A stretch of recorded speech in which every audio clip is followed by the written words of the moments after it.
მეორე მსოფლიო ომის საშინელი დრო ადამიანებისთვის, ტურბინებისთვის კი შესანიშნავი ეპოქა. დიახ, მსოფლიო ცეცხლში იყო გახვეული, თუმცა ტურბინები ამ დროს იხვეწებოდა, ვითარდებოდა და მათი მოხმარების ბუმი იყო.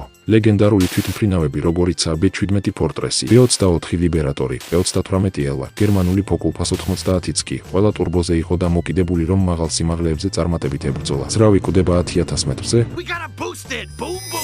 მეორე მსოფლიო ომის დროს General Electric-სმა და Ford-მა ჯამში 300,000-ზე მეტი ტურბო დაამზადა, მაგრამ ომის შემდეგ მანქანის მწარმოებლებმა მოინდომეს მსუბუქი ავტომობილების ტურბინით აღჭურვა, თუმცა არაფერმა იმუშავა 1962 წლამდე. ზუსტად ამ დროს გამოუშვა General Motors-მა მსოფლიოში პირველი მასობრივი წარმოების ტურბინიანი ავტომობილები. Oldsmobile Jetfire და Chevrolet Corvair Monza Spider-ი, ისინი ლეგენდარულები იყო და ამავდროულად Jetfire-ის ძრავს ერქვა ტურბო როკეტი. ამ ძრავს რომ მიეღწია რეკლამირებულ 215 ცხენისთვის, მას სჭირდებოდა რაღაც სახელად. Turbo, rocket, fluid. დიახ, ეს ნამდვილი სახელი იყო, მაგრამ რა იყო ეს სითხე? 50% გამოხდილი წყალი, 50% მეთანოლი და სულ მცირე ჟანგის საწინააღმდეგო. ანუ ეს იყო პრიმიტიული წყლის და მეთანოლის ინექცია, მიმაგრებული კარბურატორიან ტურბო ძრავზე, რომელსაც ძალიან უყვარდა დეტონაციაზე მუშაობა. და თუ კი ტურბო როკეტ სითხე გამოგელეოდა, ძრავი ტურბოს თიშავდა, რომ თავი გადაერჩინა განადგურებისგან. წარმოიდგინეთ შემდეგ რა მოხდა. რატო არ ბურსტავს?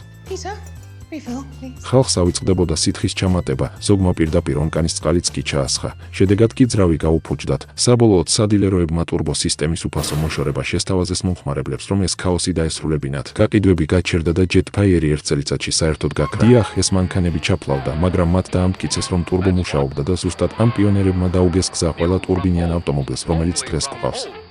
თუ ეს ამბავი გეჩვენებათ სიგიჟეთ, შემდეგ უნდა ნახოთ რა მოხდა. გამოიწერეთ არხი მეოთხე ნაწილისთვის.